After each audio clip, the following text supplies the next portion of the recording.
பாரம்பரியமான மிக புகழ்பெற்ற ஒரு மேடை. இந்த கல்லூரியில் நீங்கள் 3 வருஷம் படிக்க போறீங்க. படிச்சு முடிச்சு போகும்பொழுது இந்த கல்லூரியினுடைய பெருமை ஒரு பாதியாவது உங்களுக்கு நிச்சயமாக தெரிந்தது. கல்கத்தாவோட கருத்து இதுதான் மிக பழமையான ஒரு கல்லூரி. பிரிட்டிஷ் பேரரசால் உண்டாக்கப்பட்ட 2 பழமையான கல்லூரிகளில் ஒன்று கல்கத்தாவில் இருக்கிறது, ஒன்று இங்கு சென்னையில் இருக்கிறது. அப்படிப்பட்ட பாரம்பரியமிக்க ஒரு இடத்தில் நாம் இங்கு நின்று கொண்டிருக்கிறோம், உரையாற்றி கொண்டிருக்கிறோம் என்பது எனக்கு எந்த அளவுக்கு தெரியும் அதே அளவுக்கு இங்கே நீங்கள் கல்வி கருத்துக்கள் பெருமையான ஒரு விஷயம். அந்த அளவுக்கு மிகப்பெரிய ஒரு பண்பாட்டாளர்களும் கல்வியாளர்களும் அறிவு சார்ந்த தலைமையோர்களும் உண்டாக்கி வளர்த்த இந்த கல்லூரிக்கு இதற்கு நீங்கள் கிங்ஸ்லியோட ஒரு சின்ன இவெண்ட்லேருந்து ஆரம்பிக்கலாம் அப்படின்னு நான் நினைக்கிறேன். ஏனென்றால் வரலாறு படிக்கிறது அப்படிங்கிறது சமயத்தில் மாணவர்கள் ரொம்ப போர் அடிக்கக்கூடிய விஷயமா நினைக்கிறாங்க. காரணம், நிறைய ஆண்டுகளை நம்ம மனப்பாடம் செய்ய வேண்டியிருக்கிறது, நிறைய ஈவெண்ட்ஸை மனப்பாடம் பண்ண வேண்டியிருக்கிறது. அது நமக்கு ரொம்ப பெரிய சுமையாக நமக்கு தெரியுது. ஆனால் ஒன்றோடு ஒன்று அசோசியேட் பண்ணிட்டு ஒரு இலக்கியம் போல நீங்கள் வரலாற்றை படிக்க துவங்கினீர்கள் என்றால் வரலாறை போல இன்பமூட்டக்கூடிய ஒரு சப்ஜெக்ட் என்பது இந்த உலகத்தில் நிச்சயமா கிடையவே கிடையாது. அது மிக மிக உண்மையாக வரலாறு ரொம்ப ரொம்ப முக்கியமான சப்ஜெக்ட். எதுவுமே இடமே கிடைக்காதவன் ஒன்று தமிழ் லிட்டரேச்சருக்கு போவான், இல்லைன்னா வரலாறு போவோம் அப்படிங்கிற மாதிரி நினைச்சுட்டாங்க. ஆனால் அப்படி கிடையாது. ஒரு சமுதாயத்தை சீர்தூக்கி நிறுத்தி வைக்க அல்லது அதனுடைய கரண்ட் பொலிட்டிக்கல் சிச்சுவேஷன்ஸை பார்க்கறதுக்கோ அடுத்தது எப்படி முடிவுகளை எடுக்க வேண்டும் என்று யோசிப்பதற்கும் நாம் நிச்சயமாக திரும்பி பார்க்க வேண்டிய இடம் ஒரு வரலாறு தான். ஏன் நம்ம வரலாறை படிக்கணும்? ஏன் நம்ம வரலாறை தெரிஞ்சுக்கணும்? தெரிஞ்சுக்காம எப்படி நம்மளால அடுத்த முடிவுகளை எடுக்க முடியும்? ஏனென்றால் வரலாறு நமக்கு பாடங்களை கற்பிக்கிறது. எங்கே நாம் தவறு செய்தோம், எங்கே நாம் சரியாக வழிநடத்தப்பட்டோம், எங்கே நாம் தவறி போயினோம் என்பதை நமக்கு வரலாறு தான் காட்ட முடியும். அதனால தான் வரலாறு எப்பவுமே ஒரு ஃபேசினேட்டிங் சப்ஜெக்ட். நான் அடிப்படையில் ஒரு இலக்கிய மாணவர். நான் தமிழ் லிட்டரேச்சர் தான் படித்தேன், எம்ஏ எம்பிஏக்கு படித்தேன். அப்புறம் தமிழ் லெக்சராக தான் நான் வேலை பார்த்தேன். ஆனால் இப்போ சமீப காலமாக ஒரு 3-4 வருடங்களாக என்னுடைய தொலைக்காட்சியிலும் ரேடியோவிலும் செய்த பணி காரணமாக காந்தி ஐடியாலஜிஸ் பற்றின என்னுடைய ரிசர்ச்சை இப்போ நான் தொடங்கியிருக்கேன். காந்தி ஆழ்வதாக தான் நான் என்ன சொல்லிக்க முடியும். காந்தி ஆய்வாளர் என்று நான் செல்வதற்கு இன்னும் நீண்ட காலம் எடுத்தேன். ஆனால் சமீபமாக ஒரு 4 வருடங்களாக தொடர்ந்து நான் காந்தி ஆய்வுகளில் ஈடுபட்டிருக்கிறேன். ஒரு புத்தகம் எழுதியிருக்கிறேன், மண்ணின் உபாநகர்கள் என்ற ஒரு புத்தகம். அது தண்டி யாத்திரையை முக்கியமாக பேசக்கூடிய ஒரு புத்தகம். இதே இடத்துல தான் 1933ஆம் ஆண்டு எங்கள் கல்லூரிக்கு முன்னாடி திலகர் திரள் என்று ஒரு இருந்தது. இப்போ இல்லை, அதை இப்போ எடுத்துட்டாங்க. அந்த திலகர் திரள்ல இந்தியாவை காணாத ஒரு மிகப்பெரிய பொதுக்கூட்டத்தை காந்தி கூட்டினார். 1933 டிசம்பர் 20ஆம் நாள் மிகப்பெரிய பொதுக்கூட்டம். அது இந்திய விடுதலைக்கான பொதுக்கூட்டம் அல்ல, அது தீண்டாமை யாத்திரையின் ஒரு பகுதியாக காந்தி இங்கே வந்தபோது இங்கே உங்க கல்லூரி எதிர்க்க நடந்த ஒரு பொதுக்கூட்டம். இந்து பத்திரிகை விவரிச்சு எழுதுது. எவ்வளவு பேர் அதில் வந்தாங்களா? 2 லட்சம் பேர். 2 லட்சம் பேர் கலந்து கொண்ட மிகப்பெரிய பொதுக்கூட்டத்தை தீண்டாமையின் எதிர்ப்புக்காக பேச வந்த காந்தி கூட்டினார் அப்படின்னா அப்ப காந்தியினுடைய பேச்சுக்கு எந்த அளவுக்கு அன்றைக்கு நாடு மதிப்பு கொடுத்துருக்கோம் அப்படிங்கிறத நீங்க யோசிச்சு பார்க்கலாம். காரணம், அன்னைக்கு நடந்து கொண்டிருந்தது விடுதலைக்கான போராட்டம். நாடு முழுக்க விடுதலைக்கான போராட்டம் நடந்து கொண்டிருக்கிறது. அதுல ஒரு திசை திருப்பலாக காந்தி தீண்டாமைக்கு எதிரான ஒரு போராட்டத்தை முன்னெடுத்தார். 1933ஆம் ஆண்டு நவம்பர் 7ஆம் தேதி பாரதாவிலிருந்து கிளம்பினார். அவர் இந்தியா முழுக்க பயணம் செய்த மைல்களுடைய எண்ணிக்கை 12,500.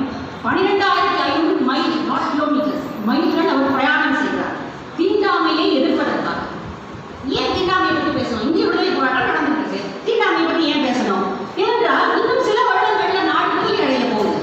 விடுதலை அடைந்த ஒரு நாடு எப்படி இருக்கணும் அப்படிங்கிற கனவையும் அவர்கள் அதற்குள்ளேயே நடந்துகிறார்கள்.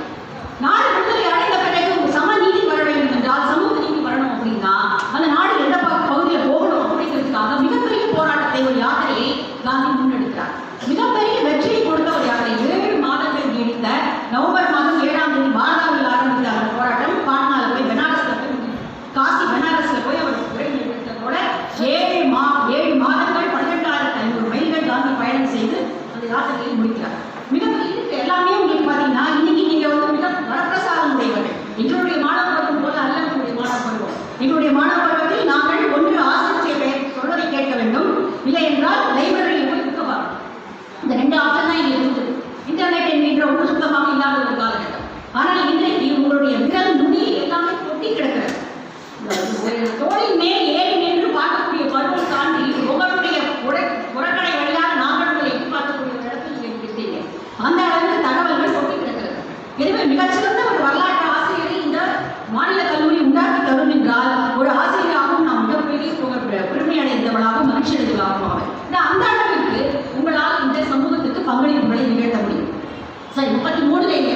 காந்தி வந்தார் அப்படின்னு சொன்னேன். பென் கின்ஸ்லி உங்களுக்கு தெரியும், அவர் தான் காந்தியாக வேடம் என்று நடித்தவர். காந்தி திரைப்படத்தில் அட்டன்பரோ எடுத்த காந்தி திரைப்படத்தில் அவர் தான் காந்தியாக வேடம் என்று நடிக்கிறார். அவர் ஒரு பேட்டியில் ரொம்ப ஒரு சுவாரஸ்யமான விஷயத்தை சொல்லிட்டார். நான் ரொம்ப உங்களுக்கு போல்டிங் போடல, 40 நிமிஷம் தான் நான் பேச போறேன்.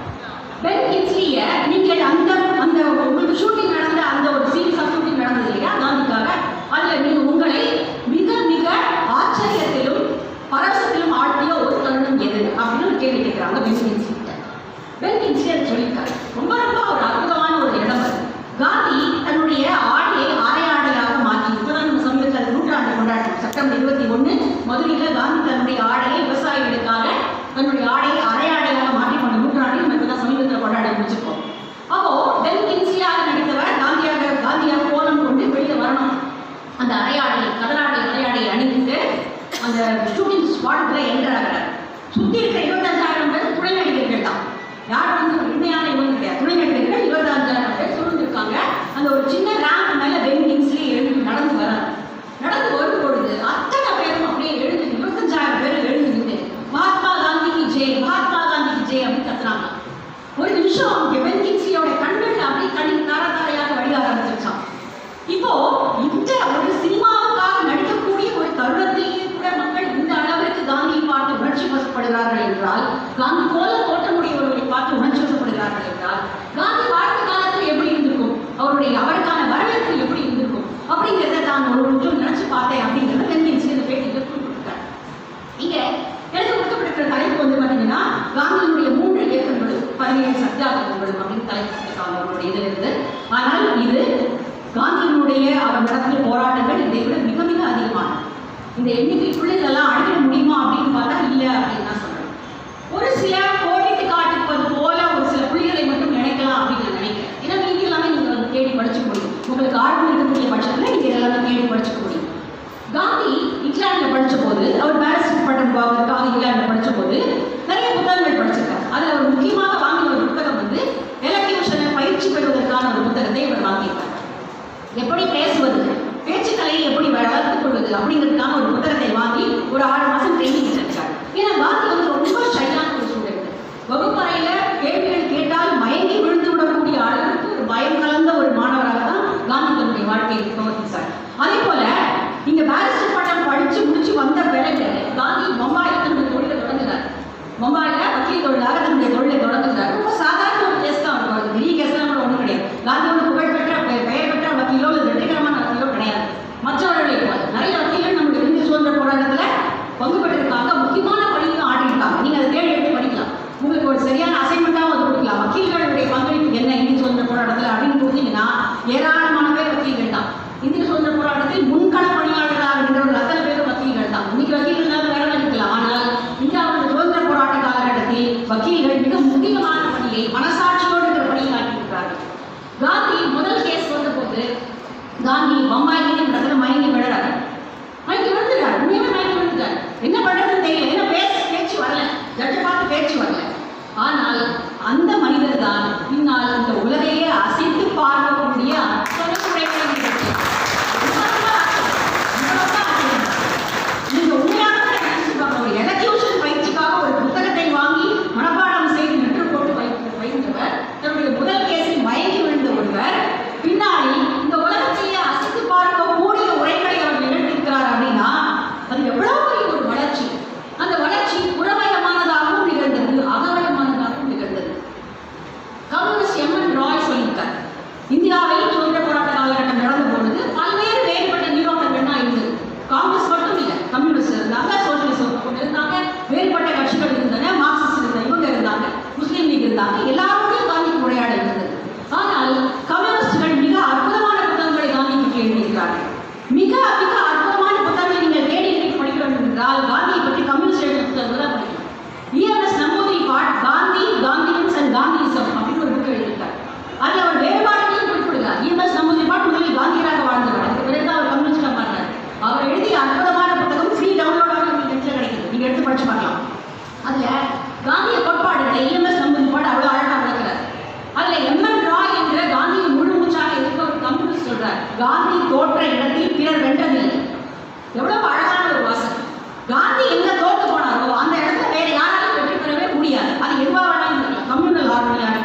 எதுவா வேணாலும் இருக்கட்டும்.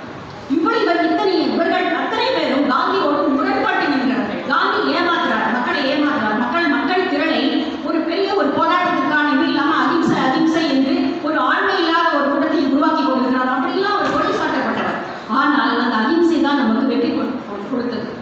நீங்க சமீபத்தில் சிரியாவில் நடந்த உள்நாட்டு போரில் ஒரு குழந்தையினுடைய பிணம் கடற்கரையில் ஒதுங்கியதை நம்ம எல்லாருமே நேற்றில் பார்த்தோம்.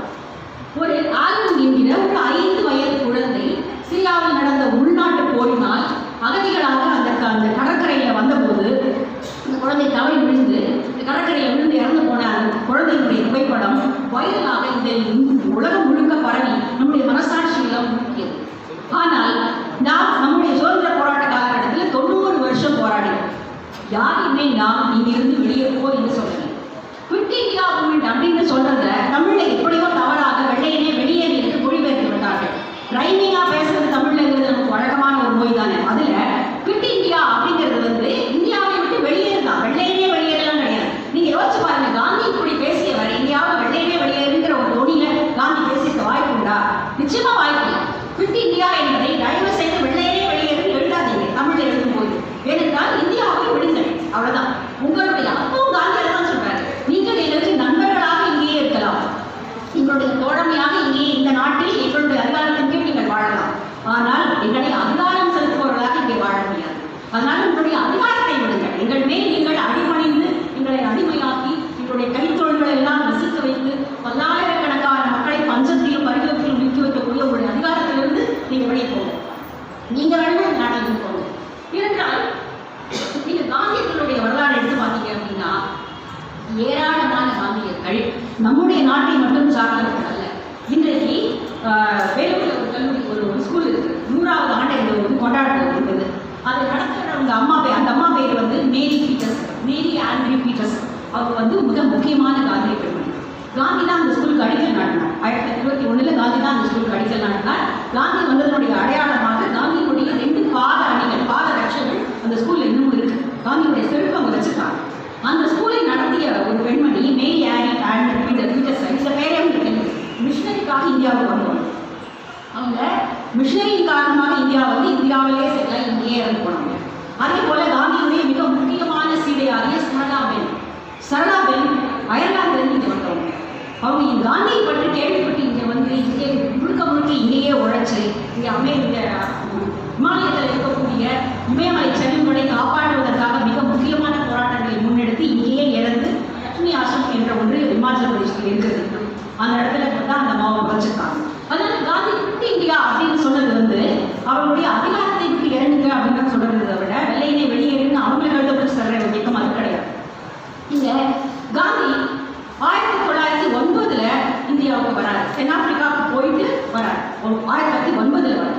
9 வரும்போது அதுக்கு முன்னாடி தென்னாப்பிரிக்காவில் ஒரு வேலைக்காக உங்களுக்கு தெரியும் தான். ஒரு சின்ன ஒரு கோடு மாதிரி நான் இந்த கதையை சொல்றேன், அவ்வளவுதான். ஒரு முஸ்லீம் ஒரு கம்பெனியினால அழைக்கப்பட்டு அவர்களுடைய கேஸை சரியா எழுதி தரணும், அவ்வளவுதான். கேஸ் நடத்தப்பட இல்லை, அந்த கேஸ் ஃபைல சரியா எழுதி தரணும். ஏன்னா சரியான லாங்குவேஜ் எழுதப்படலை அப்படிங்கிறதுனால ஒரு இஸ்லாமிய குரூப் அவரை கூப்பிடுறாங்க. எங்களுக்கு அந்த தென்னாப்பிரிக்க அரசாங்கத்துக்கு எதிராக நாங்கள் ஒரு வழக்கு நடத்திப்போம், ரொம்ப வருஷமா நடக்குது. ஆனால் அது சரியானபடி எழுதி கொடுத்து எங்களுக்கு ஆடல, கொஞ்சம் வாங்க அப்படின்னு. ஸோ கேஸ் நடத்துறதுக்கு என்ன மைண்ட் கொண்டு வருவாங்க. அதனால கேஸை எழுதி தந்தால் போதுங்கிறதுக்காக அவர் அங்கே போறாரு. ஆனால் அவங்க போன அந்த சுச்சுவேஷன் அவரை அந்த பாசிவ் ரெசிஸ்டன்ட் மூவ்மெண்ட்டுக்குள்ள தள்ளுது. காந்தி ஒரு மகாத்மாவாக உருவாகக்கூடிய ஒரு தருணத்தை நம்ம தென்னாப்பிரிக்காவுடைய இதில் தான் பார்க்க முடியும். கிட்டத்தட்ட 21 வருடங்கள் காந்தி இருக்கிறார். 21 வருடங்கள் காந்தி தென்னாப்பிரிக்காவை வாழ்ந்துருக்காரு. அதான் நெல்சன் மண்டேலா ரொம்ப அழகாக சொன்னார், நீங்க மோகன்தாஸ் கரம்சந்த் காந்தியை அனுப்பி வைத்தீர்கள், நாங்கள் உங்களுக்கு மகாத்மா காந்தியை அனுப்பி வைத்தோம் அப்படின்னு. ரொம்ப சரியான ஒரு வார்த்தை அது. மோகன்தாஸ் கரம்சந்த் காந்தி தான் தென்னாப்பிரிக்காவுக்கு போனார். ஆனால் அவர் திரும்பி வரும்போது மகாத்மா காந்தி தான் வந்தார். அதையும் எம்என் ராய் ரொம்ப அழகாக சொல்லியிருக்கார். இந்த இந்திய மண் தான் மகாத்மா காந்தியை உருவாக்க காரணம். உங்களுக்கு நம்மளும் ஒரு பாடம் இருக்கும் அப்படின்னு நினைக்கிறேன்.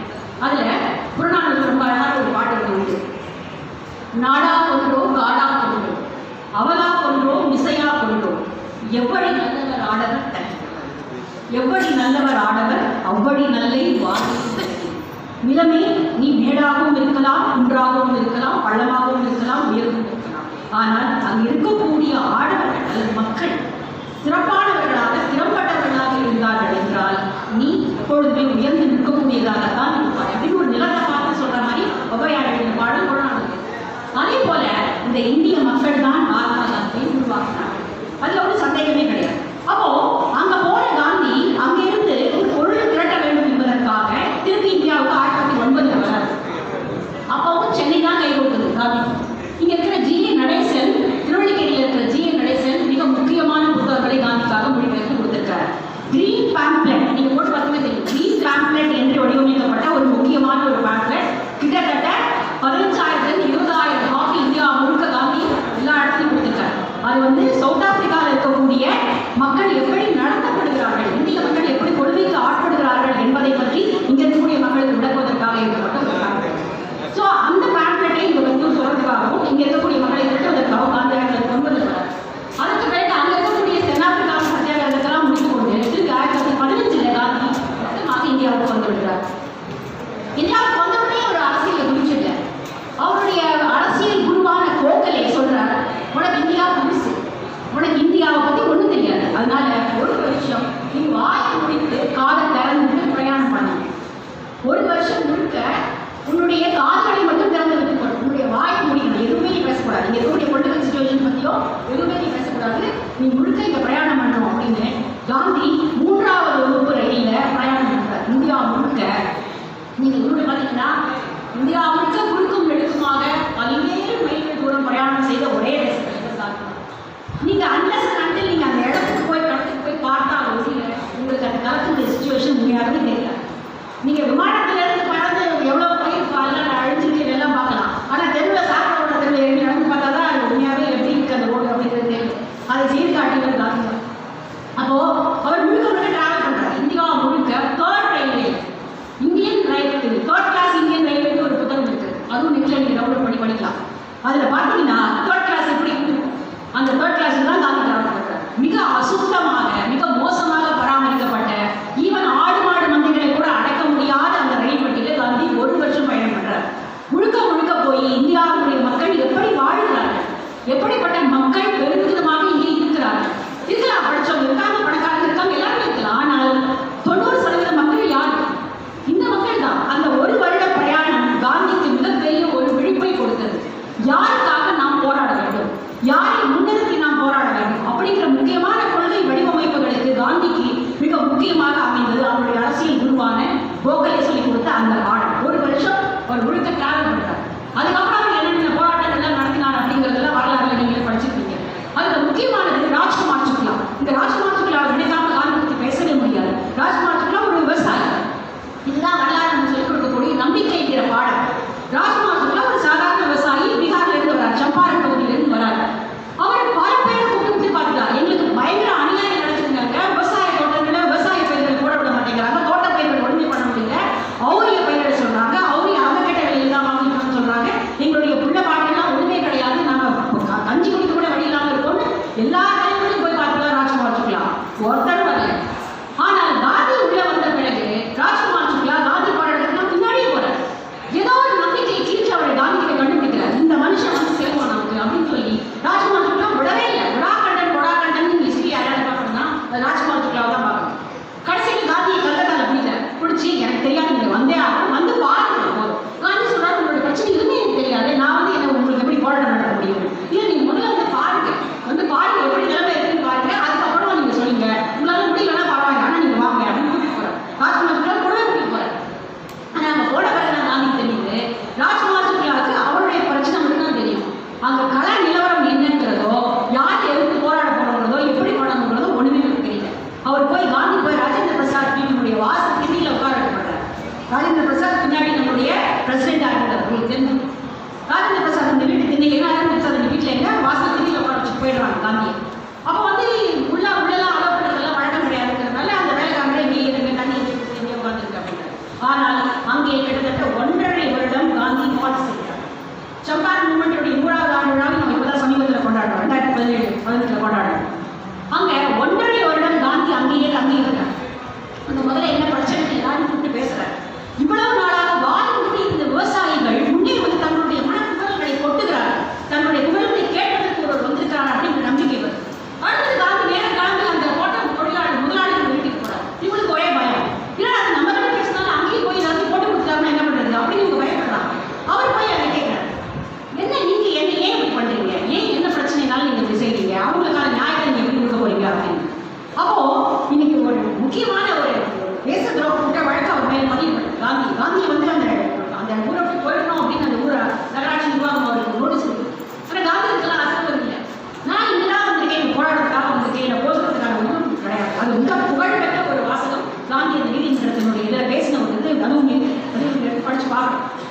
அப்போ 1.5 வருடம் அங்கேயே தங்கி அந்த மக்களோடவே உண்டு உறங்கி அவருடைய பிரச்சனைகளை அடிமனதோடு புரிந்து கொண்டு அந்த போராட்டத்தில் காந்தி வெற்றி பெற்றார். அதுதான் இந்தியாவில் காந்தி பெற்ற முதல் வெற்றி. மிக போயிருப்போம் 2 நாள் தூக்கல் போட்டெல்லாம் கடைசி வெற்றிலாம் கிடையாது. காந்தியோட ஒரு பெரிய டீம் உள்ள போகுது. உள்ள போய் அந்த இடத்துல உட்கார்ந்து மாணவர்களையும் அங்கே இருக்கக்கூடிய தாய்மார்களையும் உருவாக்கி அவர்கள் அந்த போராட்டத்தை வெற்றி பெற்றார். இதுக்கு அடுத்து முக்கியமான சொல்ல நினைக்கிறது வந்து தண்டி யாத்திரை. இது வந்து 1930 அடுத்து நடக்குது. 1930 தண்டி யாத்திரை நடக்கும் பொழுது காந்தியோடு ஆசிரமத்தில் பயிற்சி பெற்ற 78 பேர் மட்டும்தான் காந்தியோட கூட போறாங்க. வேற யாரும் வர கிடையாது. காந்தி சொல்லிட்டாரு, நான் நடத்தக்கூடிய சபர்மதி ஆசிரமம் மக்களுடைய உதவி பணத்தினாலும் நடப்பது. எனவே இந்த நாட்டுக்காக உழைக்க வேண்டிய முக்கியமான கடமை இந்த ஆசிரமத்தில் இருக்கக்கூடிய ஆசிரமவாதிகளுக்கு தான் உண்டு. அதில் அவங்க மட்டும் என்னோட வந்தா போய் ஏனென்றால் இது நீங்களும் நடக்க வேண்டிய ஒரு நடைப்பயணம். சபர்மதி ஆசிரமத்தில் ஆரம்பிக்கக்கூடிய அந்த பயணம் 241 மைல்கள் கடந்து தண்டி கடற்கரையில் போய் முடியுது. இந்த தண்டி யாத்திரை உலகம் முழுக்கிய பரவிய அலை இருக்கிறது பாருங்க. அது இதுவரைக்கும் வேற எந்த போராட்டமும் இந்த மாதிரி ஒரு அலையை உண்டாகவே இல்லை. அதை பதிவு செய்தவர் பிரபு மில்லர். நான் இன்னும் 2 இன்சிடென்ட் வந்து சொல்லிட்டு என்னோட பேச்சு முடிச்சுக்கலாம்னு நினைக்கிறேன். தண்டி யாத்திரைக்கு போய் முடிச்ச பிறகு தண்டி யாத்திரைக்காக முன்கட்ட பணிகளை செய்தவர் அருண் குப்ரி என்ற ஒரு மாணவ குழுவினர். அருண் குப்ரி அப்படின்னு போட்டீங்கன்னா டான் அப்படின்னு வரும். அதாவது புலரி விடியற் காலை அப்படிங்கிற ஆர்மி ஆஃப் டான் அப்படின்னு சொல்லுவாங்க. அந்த மாணவர்கள் 8 பேராக குழுவினர்களாக பிரிந்து தண்டி யாத்திரை நடக்கக்கூடிய அந்த கிராமங்களுக்கு முன்கூட்டியே செல்கிறார். எப்படியெல்லாம் மக்களை தயார்படுத்தினார் காந்தி அப்படிங்கிறதுக்கு ஒரு மிகப்பெரிய உதாரணம். இப்போ ஒரு ப்ராஜெக்ட் பண்ண சொல்றாங்க அப்படின்னா எழுத்தோட நீங்க எழுத முடியாது ப்ராஜெக்டை. முதல்ல என்ன தலைப்பு, அந்த தலைப்பு எப்படி பிரிக்கலாம், அதற்கான ஃபர்ஸ்ட் சோர்சஸ் எல்லாம் என்ன, செகண்டரி சோர்சஸ் என்ன, எனது புத்தகங்களை பார்க்கலாம், எப்படியெல்லாம் அதை வளைத்து சொல்ல முடியும் அப்படின்னு இத்தனை தெளிவு உங்க மனசுக்குள்ள வந்தால் மட்டும்தான் நீங்க அதை எழுத முடியும். அதே போலதான் ஒரு போராட்டம். இங்க அருண் எப்படி கொடுத்தார், ஆர்மி ஆஃப் டான் என்று அழைக்கப்பட்ட அந்த மாணவர்கள் கிராமமா போறாங்க. எந்தெந்த கிராமங்கள் வழியாலாம் நடந்ததோ அந்த கிராமங்கள் வழியாலாம் போய் அங்க இருக்கக்கூடிய மக்களுடைய ஒப்பீனியன்ஸை கலெக்ட் பண்றாங்க. காந்தி இந்த கிராமத்துக்கு போகும்போது அவர்கிட்ட ஒரு 15 கேள்விகள் அடங்கிய கொஸ்டினுக்கான பதில் தயாரா இருக்கு. அந்த கிராமத்தில் எவ்வளவு பேர் இருந்தாங்க, எவ்வளவு பேர் இருக்காங்க, என்ன தொழில் செய்யறாங்க, கதை எப்படி இருக்குது, குடிப்பழக்கம் எவ்வளவு இருக்குது, எவ்வளவு பேர் அரசாங்க தொழில் செய்யறாங்க, இப்படி எல்லாருக்குமான தகவல்களையும் திரட்டி கொடுக்கக்கூடிய அருண் குப்ரி குழுவில் நாங்கள் போறாங்க. அதற்கு பிறகு அந்த போராட்டம் மிகப்பெரிய வெற்றியை தருகிறது. தண்டி யாத்திரை மிகப்பெரிய வெற்றி அப்படின்னா அது உப்பினுடைய வரியை நீக்கல. உப்பினுடைய வரியை நீக்கணும்னா அந்த போராட்டம் நடக்குது. ஆனால் உப்பினுடைய வரி 17 வருஷம் கழிச்சு தான் நீக்கப்படுது. ஆனால் தண்டி யாத்திரை வெற்றியா தோல்வியா அப்படின்னா அது வெற்றி. காரணம், இந்தியா முழுக்க மிகப்பெரிய அலையை அது போட்டுவிட்டது. மிகப்பெரிய அலை. பெண்கள்லாம் சாரியா வராங்க. இதுவரைக்கும் வீட்டை விட்டு வெளியே வராத பெண்கள், முக்காடிட்டு கொண்டு வீட்டுக்குள்ளேயே இருந்த கல்வி அறிவில்லாத பெண்கள் சாரியாக வந்து கடலிலே உப்பு காய்ச்சுகிறார்கள், சிறையை நிரப்புகிறார்கள். வேறொரு சிறை வந்து தனியாக பெண்களுக்காக வடிவமைக்கப்பட்ட சிறை. அந்த சிறையில எப்போவுமே கூட்டம் இருந்தது. அப்படி அந்த அளவிற்கு பெண்களை மிகப்பெரிய அளவிற்கு இந்த அரசியல் களத்திற்குள் கொண்டு வந்தவர் என்றால் இது காந்தியினுடைய விடுதலை போராட்டம் தான். நம்முடைய விடுதலை போராட்டத்துக்கு பிறகு பெண்கள் அந்த அளவுக்கு வெளியே வரல அப்படிங்கிறது மிக நிதர்சனமான ஒரு வருத்தமான ஒரு உண்மை. இந்திய விடுதலை போராட்ட காலத்தில் பெண்களுடைய பங்கு மட்டும் நீங்க எடுத்து பார்த்தீங்க அப்படின்னா பெரும் திரளாக ஒவ்வொரு ஸ்டேட்ல இருந்தும் நம்ம குறைஞ்சது 100 பேரை சொல்லுவோம்.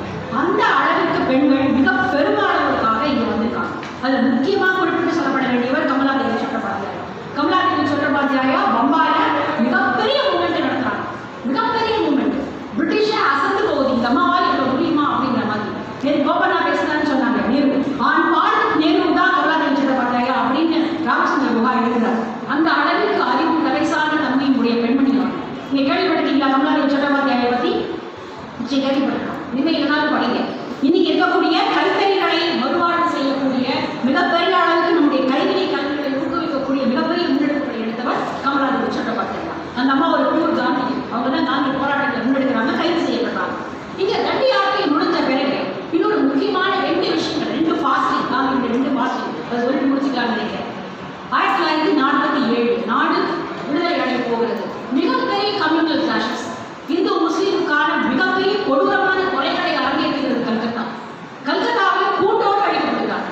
கூட்டம் 2 பக்கமும் தான் அடிவடை, 2 பக்கமும் தான் இழப்பு. ஆனால் காந்தி தன்னுடைய உண்ணாவிரத்தை துவக்குகிறார். காந்தி துவக்கிய அந்த உண்ணாவிரதம் 4 நாட்கள் நீடித்த அந்த உண்ணாவிரதம் இந்த கம்யூனல் கிளாஷஸ் ஒரு வழி கொண்டு வருது. அமைதியை நிலைநாட்டுகிறார். இதுவரைக்கும் திட்டிக் கொண்டிருந்த அங்கே இருந்த பத்திரிகைகள், அதுவும் முஸ்லீம் பத்திரிகைகள், முஸ்லீம்களால் நடத்தப்பட்ட 2 பத்திரிகைகள், the morning news, the star அப்படிங்கிற 2 பத்திரிகைகள் தலைமுகம் திட்டுகின்றன காந்தியுடைய பிறந்த தினத்துக்கு.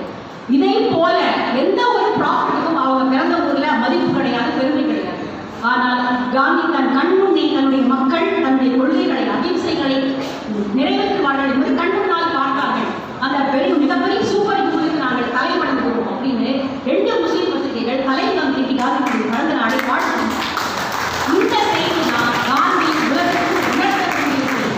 அதற்கு பிறகு 1948 ஜனவரி காந்தி கொல்லப்படுவதற்கு சில நாட்களுக்கு முன்பாக மிகப்பெரிய கலவரம்.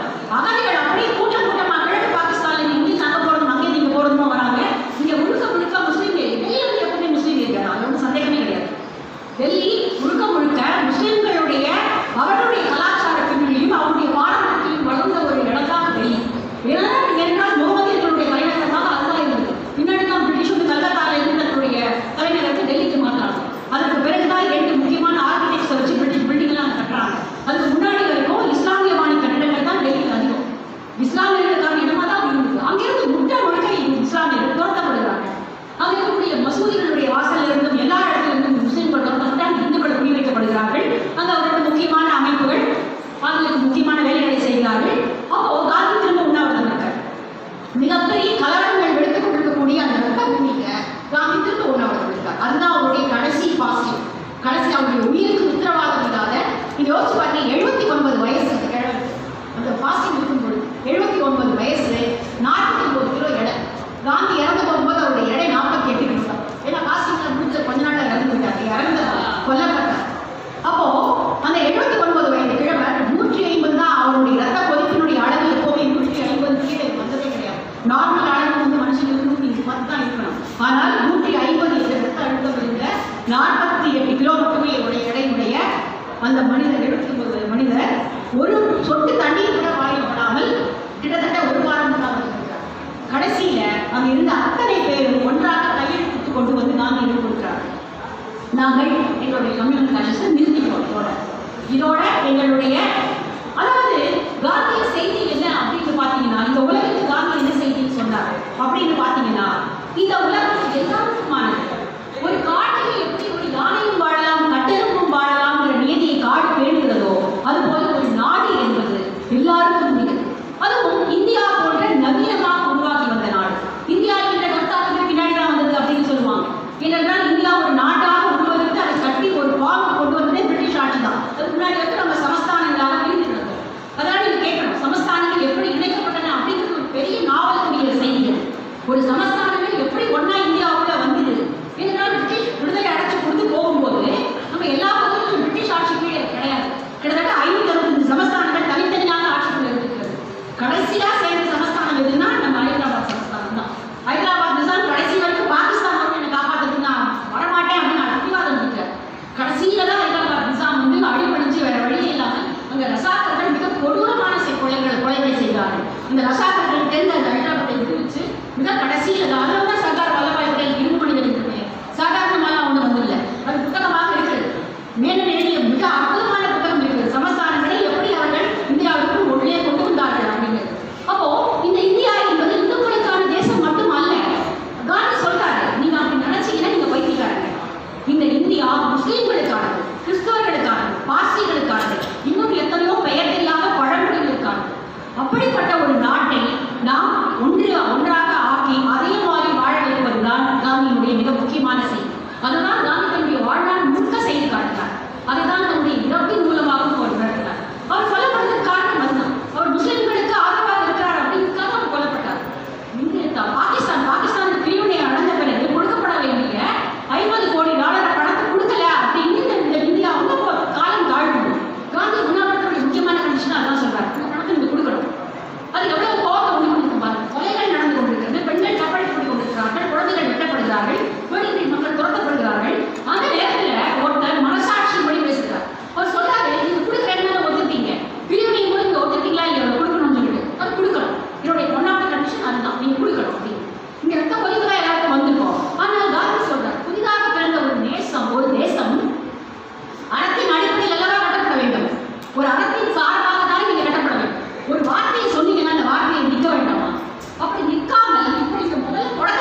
வந்து உடனே வந்து போட்டு அந்த பணத்தை செடி பண்ணிருக்காங்க.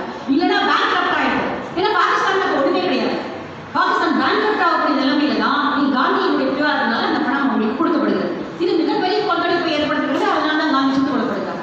ஆனால் காந்தி உழைத்த செய்தி என்பது மிக முக்கியமானது. இன்னைக்கு காந்தியினுடைய போராட்டம் முடிஞ்சு போச்சு. காந்தியுடைய பழமையான ஆளாக நாம் திரும்பி கூட பார்க்க வேண்டிய ஒரு ஆளாக இன்னும் கொஞ்ச காலகட்டத்தில் அவர் மறைக்கப்பட்டு விடலாம். கங்கனா ரனாவத் போன்ற எதையுமே படிக்காத தற்கொலைகள் கூட வாய் வந்ததையெல்லாம் பேசிக்கொள்ளக்கூடிய அளவுக்கு ஒரு தேசப்பிதாவை நாம் வைத்திருக்கிறோம் அப்படிங்கிறது நம்ம ரொம்ப வெட்கப்பட வேண்டிய ஒரு விஷயம். நேற்று வைத்த மழையில முளைத்த காடா மாதிரி இருக்கிற அந்த அம்மா வாயில வந்தெல்லாம் பேசுறாங்க. அந்த அம்மா எத்தனை விடுதலை போராட்டத்தை பத்தி படிச்சிருக்கோம், எத்தனை விடுதலை போராட்ட வீரர்களுடைய கண்ணீரையும் ரத்தத்தையும் அந்த அம்மா பார்த்துருப்பாங்க. எதுவுமே கிடையாது. ஒரு கண்டன குரல் எழுப்ப கூட இங்க இருக்கக்கூடிய யாருக்குமே இல்லை அப்படிங்கிறது போது ரொம்ப வருத்தமான ஒரு விஷயமாக இருக்கிறது. ஆனால் முக்கியமாக காந்தி உடைத்த செய்தி அதுதான். ஒரு தேசம் அறத்தின் பால் சமைக்கப்பட வேண்டும். அறத்தின் மேல் கட்டப்பட்டதாக அந்த தேசம் இருக்க வேண்டும். உங்களுக்கு உங்களுடைய கொள்கைக்கு எந்த அளவுக்கு நியாயம் இருக்கிறதோ அதே அளவு நியாயம் எதிரியுடைய கொள்கைக்கும் உண்டு. அதை செயல்படுத்தி கேளுங்க. உங்களுடைய எதிரி என்ன சொல்ல வராங்கன்னு நீங்க கேளுங்க. அந்த நியாயத்தை உட்கார்ந்து பேசுங்க. அந்த உரையாடலில் உரையாடி தீர்க்கப்படாத பிரச்சனை என்பது இந்த உலகத்தில் எதுவுமே கிடையாது அப்படிங்கிறதுதான் காந்திய செய்தியுடைய அடிநாதம் அப்படிங்கிறது சொல்லுங்க. வரலாறு முக்கியமாக வரலாற்று மாணவர்கள் தெரிந்து கொள்ள வேண்டிய முக்கியமான செய்திகள். உரையாடலின் மூலமாக இந்த உலகத்தில் நாம் எதையும் சாதிக்க முடியும். எதிராளிக்கு முக்கியமாக மரியாதை கொடுக்கும் பொழுது, அவர்களுடைய குரலை நாம் செவிசாய்த்து கேட்கும் பொழுது, நீங்க பாத்தீங்கன்னா காந்தி இறந்த பிறகு காந்தியுடைய போராட்ட முறைகள் மேல எல்லாருக்கும் கொள்கை வேறுபாடுகள் இருந்து விமர்சனங்கள் இருந்தது. ஆனால் காந்தி என்ற தனி மனிதரை ஒருத்தரும் இருக்கிற காந்தி என்கிற தனி மனிதரை யாரும் இருக்கு. காரணம், அந்த அளவுக்கு நியாயத்தோடும் அற உணர்வோடும் அவர் ஒரு தேசத்தை கட்டி காப்பாற்றி அழைத்துக் கொண்டு போனார். நீங்க யோசிச்சு பாருங்க. நான் இப்போ போன வருஷம் காந்தி ஜெயந்திக்கு டாக்டர் தொல் திருமாவளவன், விடுதலை சிறுத்தைகளுடைய கட்சியின் தலைவர், சிதம்பரம் பாராளுமன்ற உறுப்பினர் டாக்டர் தொல் திருமாவளவனை நான் காந்தி ஜெயந்திக்காக இன்டர்வியூ பண்ணேன் தூர்தர்ஷனுக்காக. அந்த வந்து கீழே இருக்கு, நீங்க யூடியூப்ல போய் பார்க்கலாம். மிக முக்கியமான கேள்விகளை அவர் முதல்ல வந்து நான் இதோட என்னோட உரையை முடிச்சுட்டேன். நான் முதல்ல அப்ரோச் பண்ணும்போது ஒத்துக்கிட்டாரு. அதுக்கப்புறமா நாங்கள் போய் இன்டர்வியூ ஷூட்டிங் எல்லாம் ரெடி பண்ணிட்டு போய் இருக்கும்போது நான் என்ன பேசுறது காந்தி பற்றி அப்படின்னாரு. இல்லை நீங்க சரியான ஆள் சார் பேசணும் அப்படின்னு மிக அற்புதமாக அவர் பதில்களை பேசார். நான் கேட்ட ஒரு கேள்வி வந்து, அகிம்சை, காந்தியினுடைய அகிம்சை பற்றி நீங்க என்ன நினைக்கிறீங்க? அதுக்கான உங்களுடைய விளக்கம் என்னவா இருக்க முடியும்? அகிம்சை என்பது மக்களை ஒரு ஆயுதம் இல்லாமல் நிராயுதபாணியாக நிறுத்தக்கூடிய ஒரு போராட்ட வழிமுறை நீங்க பாக்குறீங்களா அப்படின்னு கேட்டபோது ரொம்ப அழகா பதில் சொன்னார். ஒரு வன்முறை என்று வந்தால் அதில் முக்கியமா பாதிக்கப்படப்படுறவங்க அடித்தட்டில் இருக்கக்கூடிய மக்கள் தான். அதிகார பலம் இல்லாத ஏழ்மையை உழக்கூடிய அடித்தட்டு மக்கள் தான் அதில் அதிகமாக பாதிக்கப்படப்படுறாங்க. அதனாலதான் காந்தி வன்முறையே வேண்டாங்க. வன்முறை வந்தால் அதிகாரம் இருப்பவன் பிழைத்துக் கொள்வான், அதிகாரத்தை அண்டி இருப்பவனும் பிழைத்துக் கொள்வான், பணம் இருப்பவன் பிழைத்துக் கொள்வான். யார் அடிக்க போறது? யார் சாக போறது? இந்த அடித்தட்டு மக்கள் தான் சாக போறாங்க. அப்போ இவ்வளவு பெரிய தேசத்தை, கோடானு கோடி மக்களை அகிம்சை வழியில் நடத்தியதுதான் முக்கியமான ஆண்மை. ஆண்மை வந்து திருப்பி அடிப்பதல்ல, அதை திருப்பி அடிப்பதை தாங்கிக் கொள்கிறோம். திருப்பி அடிக்காம இருக்கணும் அப்படிங்கிறது செய்தி கேட்கறது தான் முக்கியமான ஒரு ஆண்மை. இதுதான் தண்டியாளர்களையும் காந்தி செஞ்சுக்காங்க. வெப் மில்லர் அப்படின்னு ஒரு முக்கியமான பத்திரிகையாளர் இந்தியாவுக்கு கடன்பட்டிருக்கிறது. வெப் மில்லர் தண்டியாளர்களுடைய இறுதி கட்டமான தாராசனாவுக்கு நேராக வர்றார். தாராசனால தான் கடைசி கட்டம் மே 21ஆம் தேதி தாராசனா தான் போராட்டம் மிகப்பெரிய அளவில் வெடிக்குது. 25 பேர் கையை போட்டுட்டு அப்படியே போறாங்க. போனா பிரிட்டிஷ் அந்த ராணுவம், பிரிட்டிஷ் ராணுவம் வந்து யாரு? நம்ம ஆளுங்க தானே. இந்திய ராணுவமா இருந்தது. பிரிட்டிஷ் ராணுவத்தை வேலை பார்த்தவங்களும் நம்ம இந்தியர்கள் தானே. இரும்பு பூன் போட்ட தடியினால ஓங்கி அடிக்கிறாங்க. வெப் மில்லர் எழுதுறாரு, அந்த இரும்பு பூன் போட்ட தடி அந்த மனித தலையில் கபாலத்திலும் தோளிலும் எலும்பிலும் பட்டு தெரிந்த அந்த அடியினுடைய ஓசையை நான் கேட்டேன். அவர்கள் அதாவது முள் வேல்கள் அவர் தள்ளப்படுகிறார்கள். தள்ளி அந்த ரத்தம் பீச்சி அடிக்குது.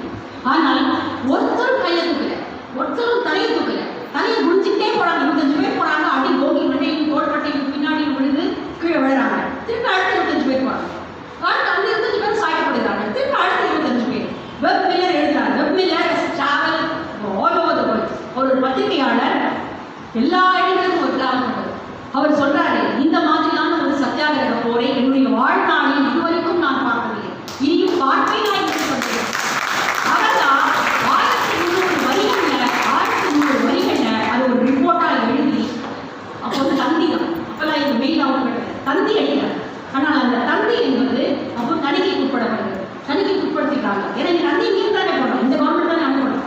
ஆனால் வெப்மில்லர் எப்படியோ அதை அனுப்பி இங்கிலாந்து பாராளுமன்றத்தில் அதை எதிரொலிக்க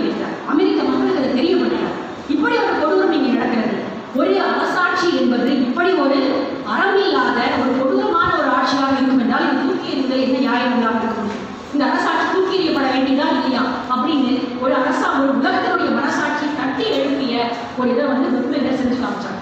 அப்போ இந்த இந்த அறத்தினுடைய, அதாவது உங்களுடைய எதிராளி நீங்க பேசுற பேச்சு நீங்க நடத்துகிற நடத்தையிலும் அவன் சொல்றது ஒரு நியாயம் இருக்கும் தானே, அதை நம்ம கேட்போமே அப்படிங்கிற ஒரு வழிமுறைக்கு வரணும். அதுதான் காந்தியினுடைய தத்துவம். அதை நான் திரும்ப திரும்ப பேசுங்க, பேசி முடிக்கப்பட முடியாத உண்மை இல்லை அப்படிங்கிறத காந்தி தன்னுடைய தொடர்ந்து வந்த அத்தனை போராட்டங்களையும் நிரூபிச்சு காட்டினார். இன்னொன்று முக்கியமானது, காந்திக்கு எதிர் தரப்பு தான் உண்டே ஒழிய எதிரி கிடையாது. எதிரி என்று யாரும் இல்லை. இன்னைக்கு நம்ம பொய்களான எதிரிகளை நம்ம உணர்ந்துக்கிறோம். அந்த எதிரிகளை நோக்கி காட்டுகளை வீசுகிறோம். இன்னைக்கு சமூகமே அப்படிதான் இருக்கு. ஒரு காட்டுகளை வீசக்கூடிய உடனே நாமெல்லாம் ஒரு குரூப், அடுத்த ஒரு குரூப் அப்படின்னு சொல்ற மாதிரியான ஒரு குரூப் உண்டாக்கக்கூடிய காட்டுகளை உண்டாக்கக்கூடிய மிக முக்கியமான ஒரு காலகட்டத்தில், கொந்தளிப்பான ஒரு காலகட்டத்தில் நாம் இன்னைக்கு வாழ்ந்துட்டு இருக்கோம். மாணவர்கள் நிச்சயமாக காந்தி ஒரு போர்லாம் கிடையாது. Very quite interesting subject. நீங்க உண்மையாகவே படிச்சு பார்த்தீங்கன்னா உண்மையாகவே ஆழ்ந்த நம்பிக்கை மக்கள்